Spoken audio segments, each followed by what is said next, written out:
Yes, yes, yes, yes. We're back. We're back. I don't know the last time we did a rum shot, You know what? In lockdown, everything's just a blur. So could have been a month ago, could have been last week for all I know. But we're back today. That's all that matters. If you're with us, give us a shout out. Drop a comment below. This is live on YouTube, so anyone's free to join. And we got a lot to cover, I guess. I'm so unprepared. I don't even have my thing ready. But loads to cover. If you are watching us at the moment and you are a patron, don't worry, we haven't forgotten you. When the test series ends, we'll be doing a patron only rum shot for the end of the test. Could be tomorrow. Could be tomorrow that the test match ends. Who even knows? Anything's possible with the West Indies. But anyways, if you're let me go into the chat. I didn't even realize that people have got comments. Sorry, people. Yes. Look how unorganized we are. Here we are trying to tell BT to hit us up, and I'm just out here scrambling. So if you're in the chat, big up who's in the chat. Welcome. Let me bring some people on to big up themselves. Sweet Bye, Guyana. He's so Guyanese. He just done Guyana emojis. Didn't even say good evening or anything. Just straight in there. Who else is there? Big up Sabina, which is actually vitamin. Big up man like vitamin as well. Big up CMS AHOTC. Evening to you as well. Kartikeya. Yeah, you haven't been with us for a while, Kartikeya. Good to see you out and about. Chris Lim. Chris, do you know what? Santokie told me the other day that was it that you said Chris was born in Trinidad or grew up in Trinidad or something? I think so, Chris. I think it was on your Twitter account. There was something you wrote a letter to Johnny Grave or something, and it alluded to the fact you grew up in Trinidad. So I didn't even know that, Chris. I didn't even know that. Confirm it. That was just what I stumbled across in the social media portal. But we go from there. And big Vanille. Oh yeah, Mash got the rum. Dry January's done. So let's get into it. No rum for me. This one. Let me show people what I'm on today. Friday evening. I'm on a Bailey's thing right now. You know. Mad. Listen, for those that haven't been following, Mash has been soldiering through 3 a.m. wake ups. Listen, it's cold. It's dark in England. Mash has been there 3 a.m. I think at this point he's hallucinating. So it was a miracle we managed to get him on tonight. But Mash, how are you feeling firstly? I've been deep. Do you know what? I've been deep in the Matrix the last 3 days. The first day's play when I woke up, I didn't even know what was going on. I was so tired, but I scrambled through. For those of you who don't know, this isn't our profession. This isn't our job. I won't give away what Santokie does, but I'm a school teacher. So I was getting up at 3:30 and watching play, then scrambling online to then go and teach my lessons for the whole day. I've never been so tired. But yesterday's play I was fine, and then this morning, boy, I don't know how I did it, Santokie, but I was there again. I salute you for that, Mash. But let's get into it. So at the moment, we're at the end of day 3. Bangladesh have put up 430 in the first innings. West Indies, which we'll get onto, impressive in my opinion, 259. And then Bangladesh finished up on, what was it, 47 for 3. So there was a stream of 7 wickets in 7 runs, which was a chaotic period. But Mash, how would you kind of sum up how things have gone in the first 3 days so far? So, I mean, Tawhid is with us as well. Big up Tawhid, he's there as well. So it'll be interesting to see his comments as we talk through this. Day 1, so when day 1 ended, I think Bangladesh were like 240 odd for 5. And I think that was even Stevens. Tawhid and I have been talking over the Twitter account, etc. And I'd always said, I think I'd gone on a few pods before the start of the test match, other pods, and just said, whoever wins I said West Indies have to win the toss. I said our only chance of escaping with any kind of result, we have to win the toss, because I just didn't believe that we have the strength in depth to end up having to bat last against Bangladesh. We just don't. We've got too many inexperienced players in the top 6 to be able to get away with batting last. So the minute Bangladesh won the toss, deep in my heart, I was like, oh, it's game over. That said, on day one, I thought we were very disciplined. Given that Bangladesh had the best of the conditions, to get them 240 for 5 on day one was fine. Day two, we let it slip. I can't remember if it was late in the first session or early in the second, but we let it slip. Mahedi got a century, well compiled one, I hasten to add, but 430 was too much. Given that they were 5 down for 240, we should have really been trying to get Bangladesh out for less than 350. So 430 was too much. But then even then, if we fast forward very quickly to where we are now, we were 150 for 4, sorry, which was about what you would expect before the match started. We knew that with Shane Mosley, Nkrumah Bonner, and Carl Mayers batting 3, 4, and 5, all on debut, in a country they've never played in before, we were likely to lose some wickets. So nothing happened that I didn't expect. But when Josh and Dads rebuilt the innings and we got to 232 or 253 for 5, somebody tweeted me, and I can't remember who, but when Rakeem came in and Josh was out, I was like, listen, Rakeem has shown in Test cricket that he can't bat, even though he's able to bat at a domestic level. So in my heart, I was like, a collapse is coming imminently. The only hope was if Blackwood stayed in, and then obviously he got out. And at that point, so then it was 253 for 7, and I was like, boy, we're about to collapse in no time at all. we were out with Roach tried to play a 2020 innings. Even Cornwall though, Cornwall was swinging as well, man. Like I think this is where we missed Joseph, because Joseph, as he showed on the England tour, could bat as well, play the strokes as well, and kind of solidify, at least put on at least 30, 40 runs for those last few wickets. Because as you said, it was a collapse completely, and that kind of took the wind out of West Indies.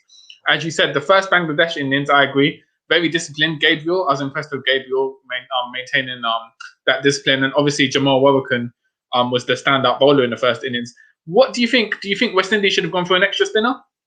No. And the whole reason I'd said don't play a third spinner is because of what happened today.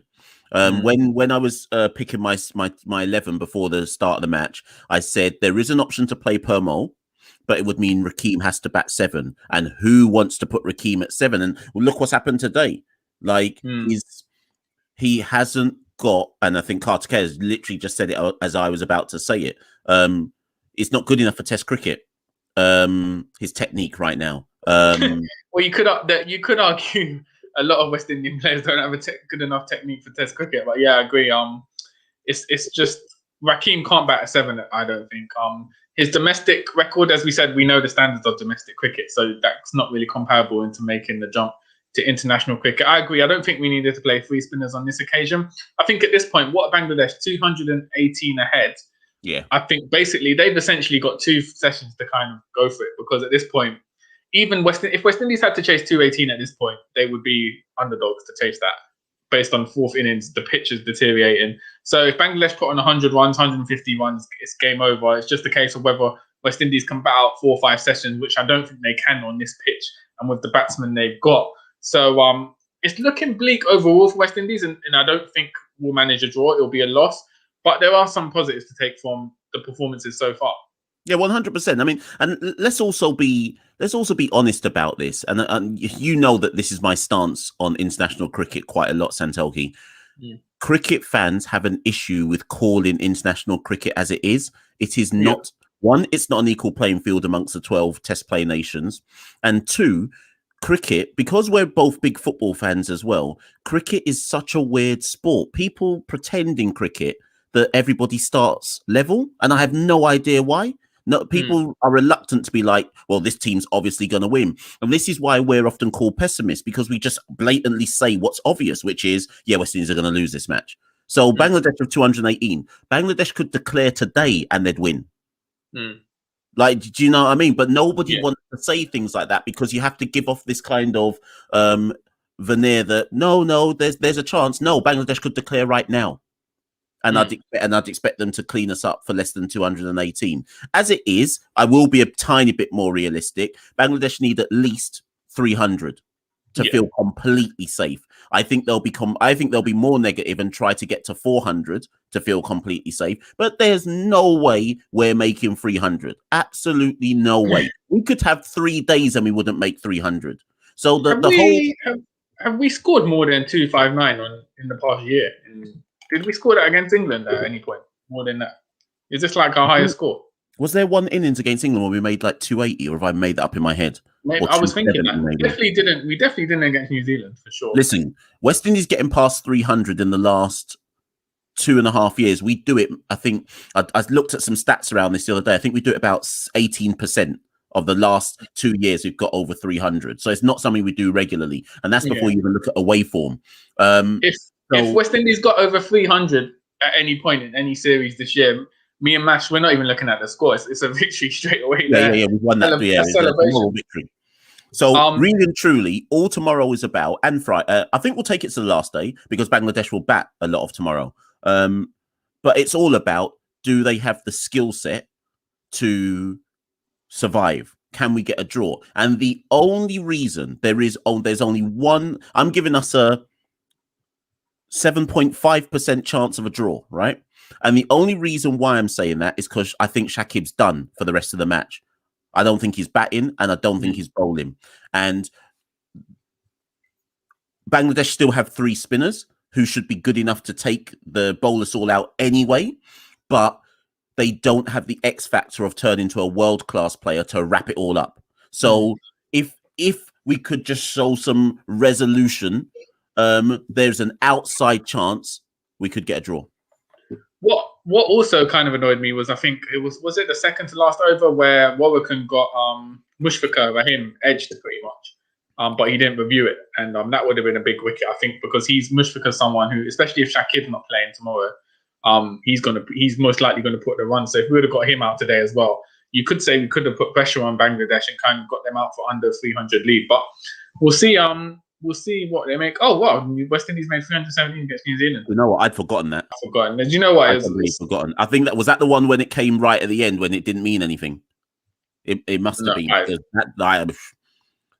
forgotten that one. And apparently we made 318 in the first test against England. I forgot that as well. I thought we might have done something along the lines against England. New Zealand, because New Zealand was such a demolition job where they scored hard on so many runs. It just seemed abysmal. But you know what? We live and we learn. Hopefully, West Indies, as you said, I would rank it about 7.5%. That's the minuscule scale of a West Indies draw. But we'll see how it goes, Mash. I guess let's move on to some positive news. BT Sports in the UK have announced a 5-year deal to broadcast West Indies men and women's cricket, all their home internationals, domestic cricket.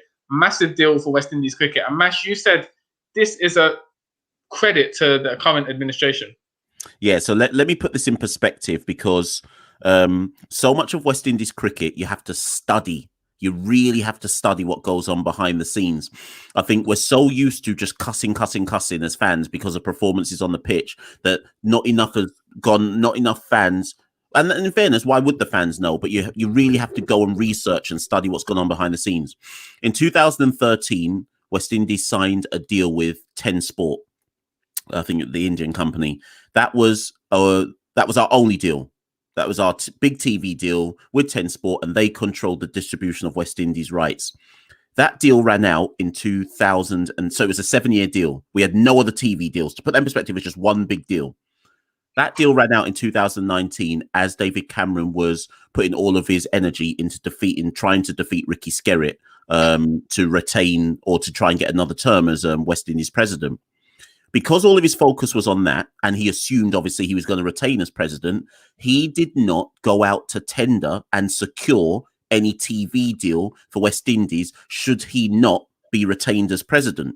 So when Ricky Skerritt came in after he defeated David Cameron to become Cricket West Indies president, there was no TV deal on the table. We had nothing. So since March 2019, West Indies have been scrambling from series to series to try and get TV deals in place because we had no long-term deals with any broadcast company. And then, of course, once you have no long-term deal in place and you're at the table trying to get one, broadcast companies can take the piss out of you because they know you're desperate. So it's taken till now for West Indies to secure some actual major deals. And once they got the ESPN deal, I think it was obvious they must be getting BT in England because ESPN and BT are tied up together. But both of them are major deals. And I won't say too much more, but there are more deals to come. But I won't say too much more for people. Just wait and see. So they've secured ESPN for the North American market, BT Sport obviously for the UK market, with more to be announced. And I think that's full credit to Cricket West Indies. Credit where it's due. We love to cuss administrators and say they're not managing the game right, but West Indies can't survive without income. We can't challenge teams without substantial income. See, look at this. Our new Vitamin would come in straight with the negativity. TV deals aren't going to make better players. Okay, where's the money coming from then, Vitamin? Tell me where the money's coming from to develop the facilities that the players need to get better. Are we just going to magic it out of thin air? So the TV deals are necessary to make better players. I mean, if we look at, we need income. If we look at, as we mentioned earlier, we're football fans. If you look at the Premier League, once Sky started investing in 1992, kind of how players in England kind of improved just because of the investment from that TV money. Obviously, it was a long-term project. It took about 10 years to reap the reward. But similar with West Indies, you need the investment to come in at the grassroots and build the foundation. But yeah, no, very impressive deal. And you feel, obviously, one thing that West Indies had on their side was the big England tour next year was obviously the main attraction. And that's kind of what I imagine BT have kind of gone for. They've marketed that as the main event. But a 5-year deal is very good. And also very good that you're having domestic cricket as well. Super 50 is going to be on every day on BT. That will open up domestic players to a wider audience and get people interested in not necessarily the glamorous side of the cricket, the more domestic side, looking at young players coming through and what our regional talent is like. And what I will say, because obviously there's quite a few of you on the live right now. So if you follow us on our Twitter, you would have seen that Santokie, because it was him, it wasn't me. I did it after Santokie. You would have seen that Santokie tweeted BT Sport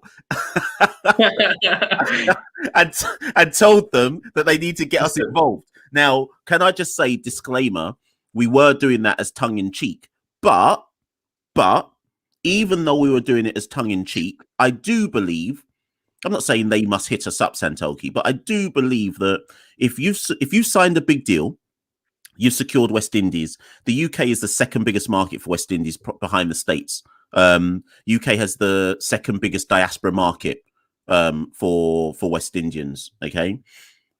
I just think, and I'm not saying BT must come to us, so people don't say I'm not trying to be some kind of arrogant fool, but I do believe that if you secure a team like West Indies, make sure you have some diversity then when you're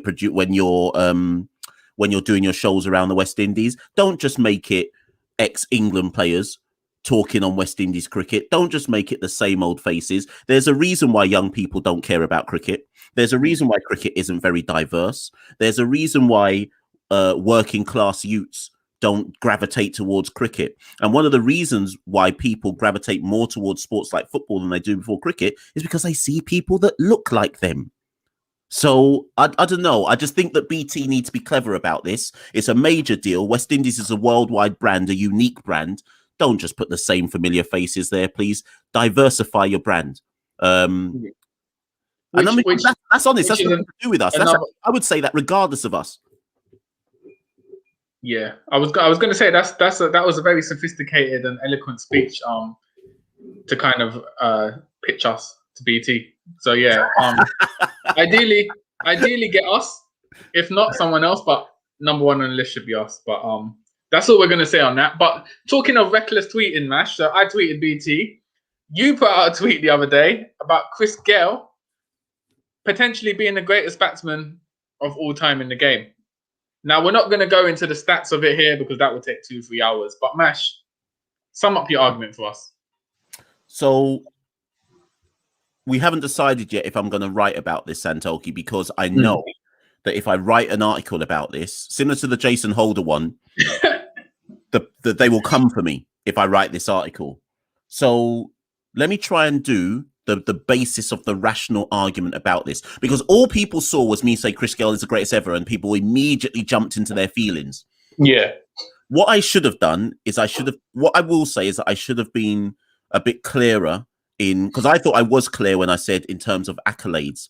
What I meant when I said he's the greatest ever, if we are basing it on individual accolades, and when I say individual accolades, I mean scores. So loads of people coming back to me going, but he doesn't have 27 test hundreds or whatever.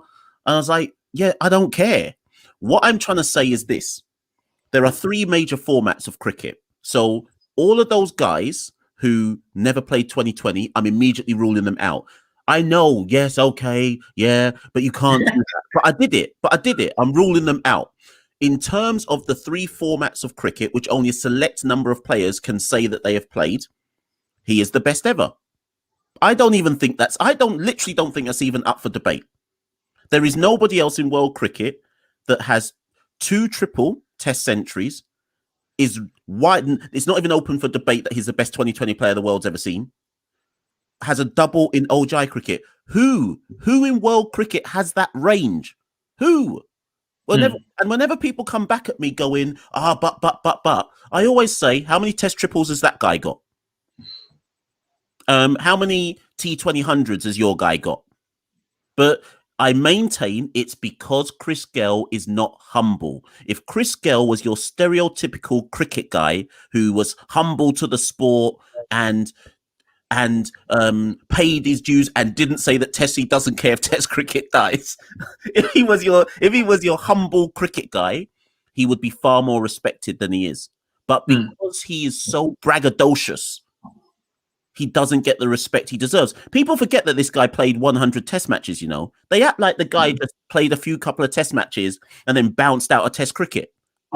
I think from my perspective, T20s 100% greatest of all time to do T20. He sort of defined the format for the past 15 years. In terms of all formats, I would say that Chris Gayle has been the most effective at adapting to each format. What I mean is, if you take someone like David Warner, who I would compare as similar in terms of being successful across formats, he's got a triple century as well. Warner's maintained the same style, so he plays Test cricket like a T20 player, very attacking. He scored a century before lunch on day one in some tests in Australia. Chris Gayle played what you would call traditional Test cricket, very defensive, the old kind of classic way of playing Test cricket. But he adapted his game into something we've never seen in T20s. And that adaptability, no other player has ever done that, really, I don't think. So in that regard, I can see what you're saying, Mash. Individual accolades, it will never be touched. Whether he's the greatest player across all three formats, you can always debate that. It depends on what the margins are, stats, aesthetics. But Chris Gayle is definitely underrated, as you said, because of his apparent disregard for Test cricket, which a lot of people see as the pinnacle of the game. So I think, as you said, if he was someone similar to, let's say, a Jason Holder, who was humble and kind of paid his dues, then if Chris Gayle was Jason Holder, everybody would be talking about him. They'd say he was one of the greatest West Indians of all time. If he had Jason Holder's attitude, I am telling you that as a fact. That's what people would say. What will be interesting is when the T20 World Cup is in Australia, what the reaction will be to him. Because I think since the whole Don't Blush interview, I don't think he's played in Australia, has he? He wasn't called back to Australia after that. Yeah, none of them wanted to. And even that all adds to the issues around him as well. BBL didn't want him back up after that. But I just find it bizarre. I think I said this to you yesterday. I find it bizarre that Chris Gayle is possibly the only Test player I know who has Test triples and people just go, yeah, but. Every single other player who has Test triples, the first conversation is what an amazing innings. But with Chris Gayle, it's like, yeah, but. And he's got 2 and it's still, yeah, but. I literally have no idea how that happens. What's also mad is people forget. I mean, people are aware, but they forget the guy's 41 and he's playing IPL, hitting scores in the IPL. Pretty much every top level domestic league, he would be successful at the moment at 41 years old, which is unheard of for someone opening. We've seen spinners like Tahir play into their 40s, spinning a completely different game. But to open and this amount of longevity, to be so destructive, will never be done again. You'll never see someone like AB de Villiers is 36 and winding down his career, who you would say was similar in terms of destruction, in terms of how he plays T20 cricket. he'll be retired by 38, 39. He won't be playing into his 40s at this level because most people can't sustain that. So for Chris Gayle to do that is remarkable. Yeah, the longevity aspect is also what is ultimately what bumps it up as well. Because and ultimately, as I always say, when people say, "Nah, Mash, you must be on drugs or something," I always say, so how comes your GOAT isn't playing into their 40s then? How comes they still don't have that hunger and desire to prove how great they are? I'm not saying, but let me clarify. You don't have to play into your 40s, but to play into your 40s and still command respect. I think people 2 years ago, remember that England came to the Caribbean for the ODI series before England went on to win the World Cup. And do you remember his performances in that he was 39 years old, and in that 5-match series, he must have scored, I think he scored 460 runs. The next person was 200 something runs, and he was just blazing the ball in every single ODI. And he did that because he can. And that's international cricket at the pinnacle against an England team that everybody recognised as the best team in the world. So I don't know. I don't think he gets the flowers he deserves. I think you also have to give credit because a lot of people, and this happens with West Indian cricket, will say it's just natural ability that he can get playing to his 40s. It's not. It takes, as you said, the mental discipline to want to play at that level. And just the work on fitness and all that preparation. To play at the IPL is the pinnacle. So for him to be doing that at 41 as an overseas player and being successful and retained by his franchise again for another year is remarkable. So it goes beyond any natural ability. It shows the dedication of the man and how much he's worked on his game to maintain this and the hunger and desire, as you said, to prolong his career into this age. Yeah, so I mean, I like to say, people, I'm still undecided whether I'm going to write this article because I know I know the people will come for me, and I don't know if I want that drama in my life.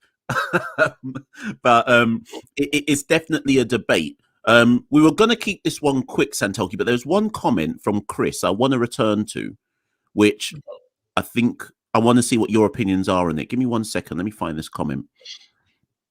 Where is it? Here we go. What are your thoughts on Phil Simmons as coach so far? He hasn't seemed to have had much of an impact on lower order batting or fielding. I've got some views on this, but I want to see what you say. So just to clarify, so Phil got the job before we went to play Afghanistan in India. I think he played India in India as well. That was his first series at the end of 2019. I would say at the moment he's par for the course. I would say. I think he's not. I wouldn't say he's doing an outstanding job. I wouldn't say he's doing a bad job. Partly because, as you said, we got a good win against Afghanistan in India, but then the India tour was a disappointment. The island, was he there for the island tour? Yeah, no. Yeah, he was there. He was there for, that was January last year, wasn't it? Yeah, island tour was disappointing in terms of some of the performances and just the fact that it should have been more comfortable for us. But then I think you have to put it into context of there being a lockdown as well and him not getting time with the players, especially at the regional level. So for me, it would be unfair to judge him because you can say on paper he's been coached now for a year and 4 months, but it's not really been because of the lockdown. I think obviously he's working as well with a limited talent pool, especially in the Red Bull game, which no coach in the world is going to be able to fix it within such a short frame of time. So I would say if I was marking it out of 10, it'd be probably 6.57 out of 10. But there is potential, I assume, in 2-3 years, if he's still in the job, that would be more towards an 8 because he is a good coach. He just needs more time with the players. Yeah, so I think you've basically said what I would have said. The only thing I would say, because I've had a few people message me about this exact same point about that they're not impressed with Phil and this, that, and the other. And I pretty much replied to them what you just said, Santokie, which is how can we judge him though? What I would say is this year, even though we're still in lockdown cricket or pandemic cricket, we have 4 series in a row at home. I think it is correct to judge him at the end of this year based on how we go against Sri Lanka. Not so much Australia in the old guys, but we'll judge him all the same. South Africa and then Pakistan. Those teams, Australia aside, Sri Lanka, South Africa, Pakistan are in and around where we should be aiming to be at in home contexts. So I think it's fair enough to judge him, provided the players make themselves available, which they should do because it's at home. Yeah, So Yeah. the lockdown versus England versus New Zealand, you can arguably say that any coach in the world would struggle with the West Indies talent pool in England or Australia. Sorry, in New Zealand, and even in Bangladesh, again with a limited talent pool. What coach is really getting them to play better? So I think we judge him more so at the end of 2021 after home series. Yeah, I agree. I think England and New Zealand, as you said, it is what it is. I mean, we make the comparison to football. You know, in football, you could be like a Burnley and go to Anfield and get the win with a 90-minute performance. Test cricket, you got 5 days, you're going to get exposed with such a disparity in talent. So there's nothing you can do about that. As you said, I think particularly the Sri Lanka and South Africa tours are going to be crucial. Sri Lanka, in theory, we should be beating them, especially in the white ball series. We should be beating Sri Lanka. That should be a minimum. South Africa is going to be an aspirational tour. In the current state of South African Test cricket, from what I've seen, there is potential for us to beat them in the West Indies. So that is going to be a marker for how much the side has improved. If we can beat South Africa, then it shows we're on the right path up. The T20s against South Africa as well, we should be able to get the win if the players make themselves available. So it all depends as well, as you said, Mash, rightly so. What players make themselves available? Because it's all well saying we should be beating these teams. If, like, for instance, we have 6-7 players dropping out, that changes the whole dynamic of the squad. So it depends on what you can work with. But as you said, this year, 4 home series. Australia, maybe not. Maybe you can't really take that into context because they are one of the big 3. Resources are different. But definitely Sri Lanka, South Africa, and Pakistan. By the end of the summer, we'll have a clearer indication of how successful.